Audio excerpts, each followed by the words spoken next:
வரக்கூடிய பணத்திலிருந்து 15,000 கோடியை 3-5,000 கோடியாக பிரித்து அடுத்த தமிழகத்திற்கு அடுத்த 5 ஆண்டுகள் 25,000 கோடி, வருஷத்துக்கு 5,000 கோடி நீர் மேலாண்மைக்கு, கல்விக்கு வருஷத்துக்கு 5,000 கோடி, 5 வருஷம் 25,000 கோடி, கிராமப்புறத்தினுடைய வளர்ச்சிக்கு 5,000 கோடி, 5 வருஷத்துக்கு 25,000 கோடி கொடுங்க ஐயா.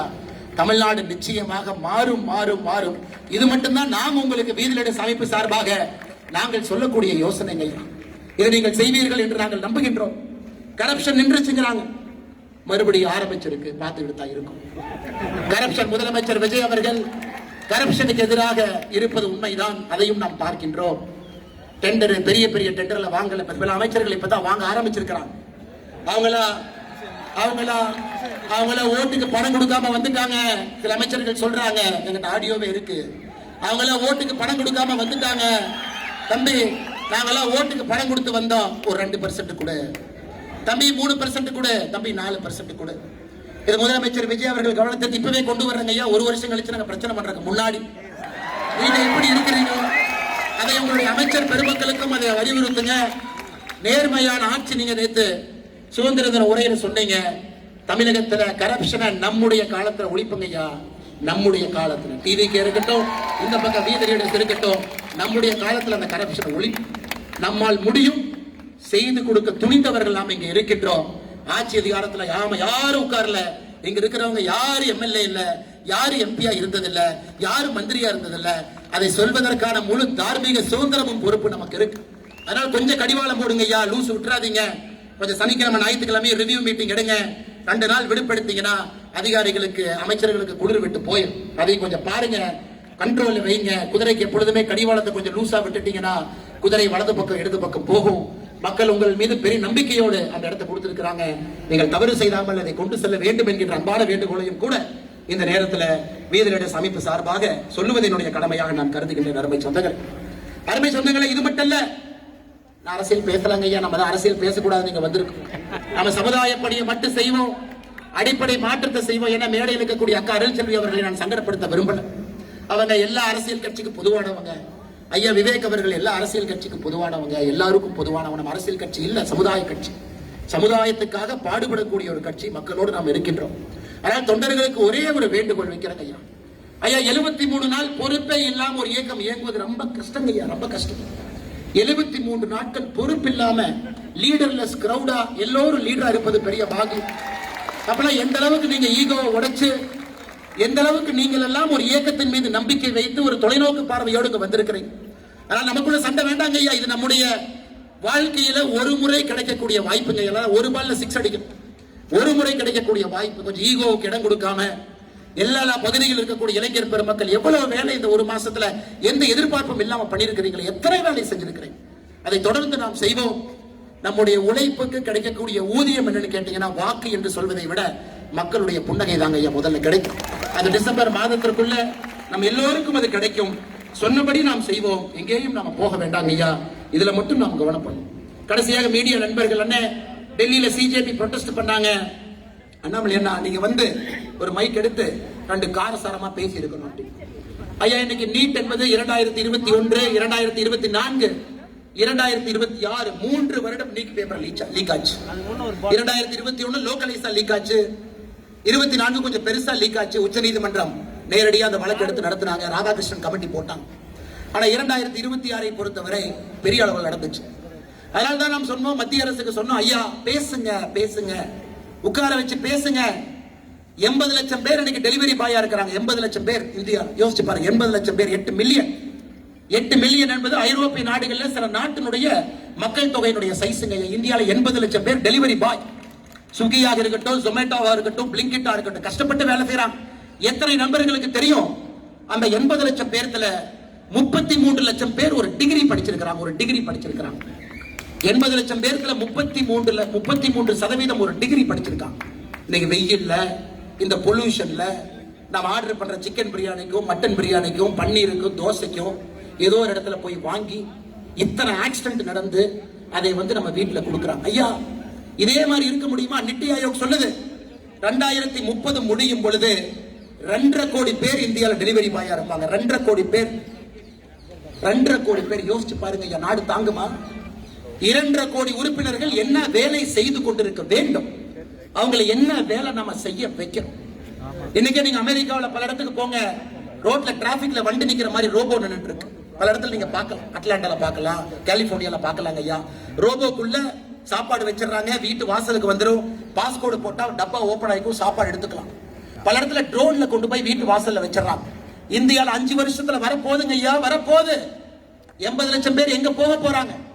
2030 2.5 கோடி பேர் எங்க போக போறாங்க? நம்ம அரசியல் அவர்களுக்கான அரசியல், அவர்களுக்கு வேலை வாய்ப்பு உருவாக்க, அவர்கள் அடுத்த கட்ட எடுத்துட்டு போகணும். அதுக்காகத்தான் நம்ம சொன்ன மத்திய அரசு கிட்ட பேச்சுவார்த்தை நடத்துங்க.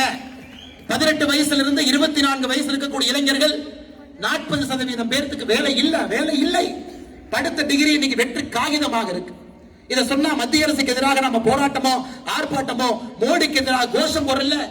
இந்த நாடு நன்றாக இருக்க வேண்டும் என்கின்ற அக்கறையில் நாம பேசுறோம். அந்த இளைஞர்களுக்கு வேலை வாய்ப்பை உருவாக்க வேண்டும் என்கின்ற அக்கறையோடு பேசுகின்றோம். இது பெரிய கவனம் மாநில அரசுக்கும் மத்திய அரசுக்கு இருக்கணும். இளைஞர்களுடைய வேலை வாய்ப்பு இன்மை என்பது பெரிய ஒரு விஷயமா மாறப்போகுது. 2029 பாராளுமன்ற தேர்தலில் அதிகப்படியான வாக்காளர்கள் ஜென்சி வாக்காளர்கள். 2029 பாராளுமன்ற தேர்தலில் 34 கோடி பேர் 1996க்கு பின்னாடி பிறந்தவங்க. இந்தியாவில் அவங்க தான் பெரிய பிளாக். 34 கோடி பேர் 1996க்கு பின்னாடி பிறந்தவங்க. 1980 96 நாம இருக்கக்கூடிய மில்லேனியல் 30 கோடி பேர். 65 கோடி பேர் 1980க்கு பின்னாடி பிறந்தவங்க ஓட்டு போட போறாங்க. எண்ணங்கள் வேறு மாதிரி இருக்கு, வேகமா இருக்காங்க, மாற்றம் வேணும்னு நினைக்கிறாங்க. பழசையெல்லாம் ஏற்பதற்கு தயாராக இல்லை, நாளை காலையில மாற்றம் வேணுங்கிறாங்க. அதற்கும் we the leaders அந்த அரசியலுக்காக நம்மை நாம் புதுப்பித்துக் கொள்ள வேண்டும். இந்த பல அரசியல் மேடையில் ஏறி நடிகை திட்டுறது, நடிகரை திட்டுறது, ஒருத்தருடைய தந்தை தாயை பத்தி பேசுறது, குடும்பத்தை பத்தி பேசுறது, அப்பாவை பத்தி பேசுறது, அதெல்லாம் போச்சுங்க ஐயா, அதெல்லாம் போச்சு. சட்டசபையில் அநாகரிகமாக வம்புக்கு இழுத்து ஒரு பெண்ணை நயவஞ்சகமாக தவறான வார்த்தையில சித்தரிக்கிறது. அதை வெளியே வந்து சொல்லுவாங்க, எங்க தலைவரை பாத்தீங்களா, எப்படி சொன்னாரு பாத்தீங்களா, எவ்வளவு டபுள் மீனிங்கோட சொல்லாரு பார்த்தீங்க. அந்த அரசியல் போச்சுங்க ஐயா, போச்சு. 1980க்கு பிறகு பிறந்தவர்கள் ஜென்சி மில்லேனியல் 65 கோடி பேர். அவர்கள் இதெல்லாம் பிடிக்கலீங்க ஐயா, வேற அரசியல் எதிர்பார்க்கிறாங்க. இன்னைக்கு இருக்கக்கூடிய தமிழகத்தில் இருக்கக்கூடிய எதிர்கட்சிகள் எத்தனை பேருக்கு இது புரிஞ்சுதுன்னு தெரியல. ஆனா நமக்கு இது புரிஞ்சிருச்சு. அவங்க குரலை நல்லா கேட்டுட்டோம். அதற்காக நம்மை புதுப்பித்துக் கொண்டிருக்கின்றோம். சமுதாய சேவையில் இருக்கும். படிப்படியாக ஒரு மாற்றமாக நாம் கொண்டு வந்து நிச்சயமாக அதை செய்வோம் என்கின்ற பெரிய நம்பிக்கையை உங்களுக்கு அளித்து, ஐயா இன்னும் 14 நாள் இருக்கு. நாம் இன்னைக்கு தமிழகத்துல மொத்தமா எவ்வளவு மரம் இன்னைக்கு நாம வச்சிருக்கோம் அப்படின்னு நீங்க கேட்டீங்கன்னா, நம்முடைய இலக்கு 20 லட்சம். இன்னைக்கு நம்ம 6,25,760 வச்சிருக்கோம். ஐயா நாயப்படி இன்னைக்கு நாம 10 லட்சத்தை தாண்டி இருக்கணும். ஆனா ஒரு இயக்கம் 6 லட்சம் மரம் வைத்தது 16 நாள்ல மிகப்பெரிய சாதனை. நம்ம அதுக்காக பூரிப்படைந்தாலும் கூட நம்ம இலக்கு இன்னும் பெருசுங்க ஐயா, 20 லட்சம். பல இடத்துல ஐயா மர பற்றாக்குறையா இருக்கு. டோல் ஃப்ரீ நம்பருக்கு எல்லாரும் போன் பண்ணா மரம் கொடுக்க மாட்டாங்க, மரமே இல்ல, மரம் ரொம்ப ரேட்டு ஜாஸ்தி பண்ணி சொல்றாங்க. எல்லாத்தையும் நான் புரிஞ்சுக்கிறேங்க ஐயா. அதனால் நம்முடைய இலக்கு 20 லட்சம். படிப்படியாக எல்லா இடத்திலும் கூட ஒரு வாலண்டியர், ஒரு தன்னார்வலர், ஒரு மரத்தை நீங்க வைங்க அப்படிங்கிறதா நம்ம இலக்கு. 20 லட்சம் மரத்தை வச்சு அக்கா சொன்ன மாதிரி விவேக் ஐயா 37 லட்சம், நாமெல்லாம் சேர்ந்து இந்த மாசம் 20 லட்சம் 57 லட்சம். அந்த இலக்கு 1 கோடியை நாம் செய்து அக்கா கையிலே ஒப்படைத்து விடலாம். எங்கே இருந்தாலும் கூட சின்ன கலைவாணர் அவர்களுடைய ஆதரவு, அன்பு தமிழக மக்களுக்கு இருக்குது. வீத லீடர்ஸ்க்கு இருக்க வேண்டும் என்பது அவசியம் இல்லை. தமிழக மக்கள் எல்லோரும் சேர்ந்துதான் இதை பண்ணுகின்றோம். அதனால் இந்த கட்டுக்கடங்காத இந்த நிகழ்வு பெரிய கூட்டத்தில் ஆரம்பத்திலிருந்து நடந்து வர வேண்டும் என்று சொன்னார்கள். கையொரு பக்கெழுத்து, காலொரு பக்கெழுத்து. ஒரு படத்துல கவுண்டமணி அண்ணனும் ரஜினி சாரும் ஒரு படத்துல சினிமா பார்க்க போவாங்க. முதல்ல டிக்கெட் வாங்கினவங்களுக்கு தங்க செயின், 2வது டிக்கெட் வாங்கினவங்களுக்கு மோதிரம். எனக்கு அப்படித்தாங்க ஐயா இருந்துச்சு. ஆனா கிடைத்த தங்க செயினும் மோதிரமும் நீங்க தாங்க ஐயா. அவ்வளவு தூரம் இங்க இழுத்து வந்து மேடைக்கு வந்து பார்க்கும் பொழுது அந்த கிடைத்த தங்க செயினும் மோதிரமும் நீங்க தான். அதனால் தொடர்ந்து இருப்போம். நாம் யாரையும் முன்னிலைப்படுத்த போவதில்லை. என்னோட புகைப்படத்தையும் தவறுங்கன்னு பல இடத்துல கேட்கிற எல்லோரையும் முன்னிலைப்படுத்துங்க, உங்களை முன்னிலைப்படுத்துங்க, தலைவர்களை முன்னிலைப்படுத்துங்க, ஊரை முன்னிலைப்படுத்துங்க. அங்கிருந்து மாற்றம் கொஞ்சம் கொஞ்சமாக வரட்டும். வருங்காலம் நம்முடையது. கொஞ்சம் கூட சோம்பல் இல்லாம தளராம வேலையை செஞ்சுக்கிட்டே இருங்க, எதிர்பார்ப்பு இல்லாம செய்யுங்க.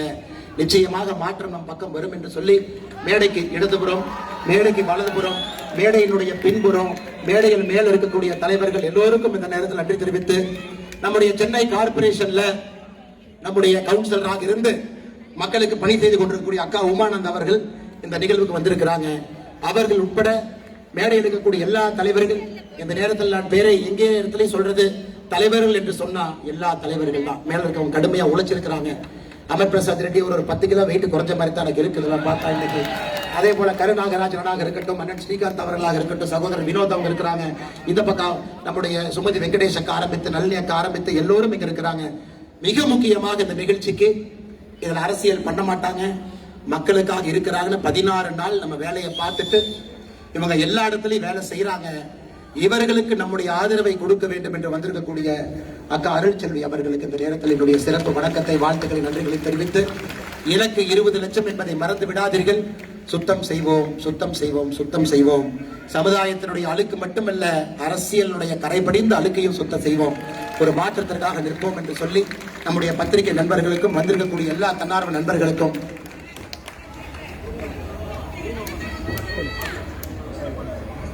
எல்லோருக்கும் இந்த நேரத்தில் நெஞ்சார்ந்த வாழ்த்துக்களை, வணக்கங்களை தெரிவித்து, ஐயா நான் பேரே சொல்லல, ஆனா வேலை செஞ்சவங்க முன்னாடி இருக்கிறவங்க பேரை சொல்ல வேண்டும் என்பதற்காக சொன்னேன்.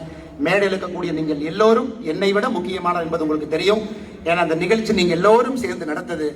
நான் இதுல வெறும் பார்வையாளராக மட்டும்தான் அந்த 1/2 மணி நேரம் வந்திருக்கேன். இந்த நிகழ்ச்சி செஞ்சதெல்லாம் நீங்க கஷ்டப்பட்டவங்க எல்லாம் பின்னாடி இருக்கிறீங்க, விடிய விடிய உழைச்சவங்க பின்னாடி இருக்கிறீங்க.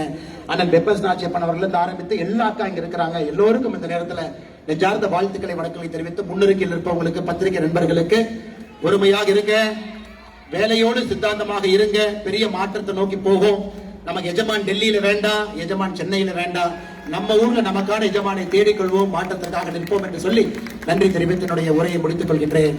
தமிழகம் வாழ்க, பாரத அன்னையின் புகழ் ஓங்குக.